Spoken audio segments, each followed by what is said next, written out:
G'day divers and welcome back to the channel. In today's video we're going to be talking about the newly released Divevolk Bluetooth trigger for the Divevolk system for taking your mobile phone underwater.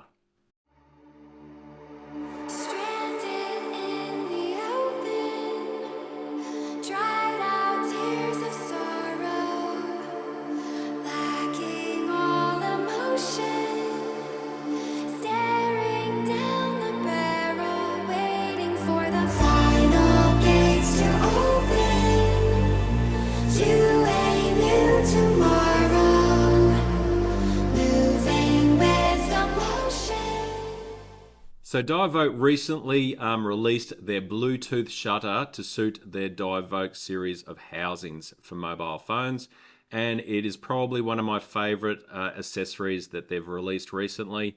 It is very economical and worth every cent. It is very easy to set up, it's very easy to attach, and it just makes using your phone even easier than it was beforehand. Is it a must-have? No, I was using it perfectly beforehand. The beautiful thing about the Divevolk is it's just the membrane system on the back, and you can use your phone just like you do above water. So normally you would just touch the screen and use the shutter button as you would on your phone normally above water. But now they have released this shutter button that you can either attach directly to the housing. They give you a clamp to attach it to the housing, or a clamp to attach it to the arm on the dual-handled tray. They both come in the package, and it's just a little Bluetooth trigger that's right there, right where your trigger finger is. It attaches to your housing or to your mobile phone via Bluetooth, and it simply fires the trigger. So if you have it in photo mode, it'll take a photo. If you have it in video mode, it will stop and start a video. Now the really nice thing about this is really likes macro. If I'm doing macro normally, what I'd often do, because I've got to get my thumb around and press the screen, is there's a tiny bit of movement. You've got to look down. It's not hard, you're used to it, but look down, press the screen. Here, I don't even need to think about it. I don't need to worry about where that shutter button is. Just a little push of the trigger and bang, video starts or photo starts. Now, that gives you a couple of just little nice edges when you're taking shots. Say you're doing macro, any movement. If you've taken video or photo of a nudibranch, you know the moment you move, they pull their gills in. So with this, I'm not having really any movement. I can lightly just move my finger just a little bit, and it has this nice click. It actually has this feedback where I can actually feel the click and I know it started, and then I'm not moving the camera at all. I'm not spooking the marine life at all.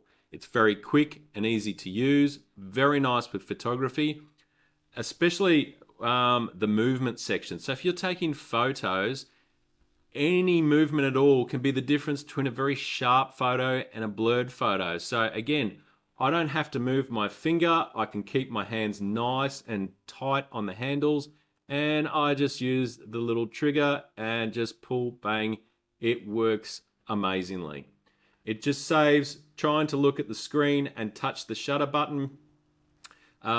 Just to get where I really notice it is macro and photography. And for the price of it, it's ridiculously cheap. It's worth every cent. Now setting up, amazingly easy. They have a full video on setting it up. There's a couple of videos actually, quite short, to the point.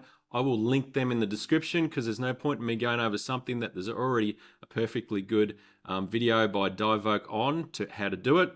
The one thing to pick up on, I knew before I did it anyway, is if you're using Android, if you connect it and what you find is when you press the button, the volume is going up, you need to go into your settings and have it so your phone knows to use the volume button as the trigger. That is normal in Android. I knew it was coming because I actually really like that feature in Android. Obviously in Android we can change it so our volume button is our shutter button. So that's what it links to. I had mine already on and it was set to work fine in the Google camera app, and it worked fine in MC24 Pro. I did find in Blackmagic, you need to go into Blackmagic's own settings, and there's also a setting in there that says use shutter button as a trigger, and you need to tick that on, and it'll start using this trigger instead of it putting the volume up. You'll know straight away if you touch it and your volume goes up, because it'll come up on the screen, then you know you need to switch that on. It's just a little thing, and that's not because of this trigger. It's got to do with the way Android works, and it's actually not a bad thing. It's a great feature in Android because there's nothing better than being able to use a button on your mobile phone to take a still or a video. That was the only trick to it. Apart from that, as the instructions say, I simply held the button in for 5 seconds. I went into Bluetooth. You could see that the Bluetooth button came up, and I paired it, and then it worked perfectly. It lasts about 10 minutes, then it goes to sleep. It'd be fairly rare for you to last 10 minutes underwater without taking a picture anyway, but if you do, you just press it again and it comes on. And if you need to repair it, but your phone should be set up to automatically pair. I had absolutely no reception issues. It literally sits up against the housing. It never failed me underwater on any of the dives. I really liked it. And it has other uses because it works, it's a trigger, it's a Bluetooth trigger, so you can use this above water. It has a distance, they say, of about 10 meters. I haven't tried it above water, but I don't see why I wouldn't.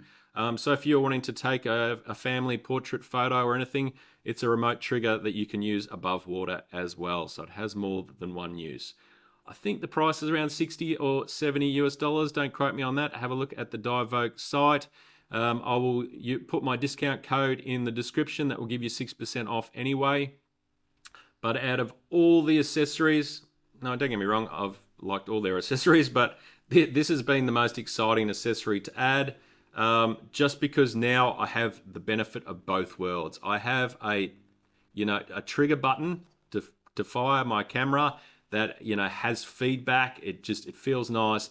Plus, I still have the ability to use the touch screen and change absolutely every setting in my phone and use any app that I want to. This is why this is by far the best system for using your mobile phone underwater. Now I have some more review videos coming up soon. I've been using their macro lenses, their wide-angled lenses, as you can see, their tripod, their dual handle tray, all those sorts of things. So I will go through all those, and I will be talking about settings in the different apps.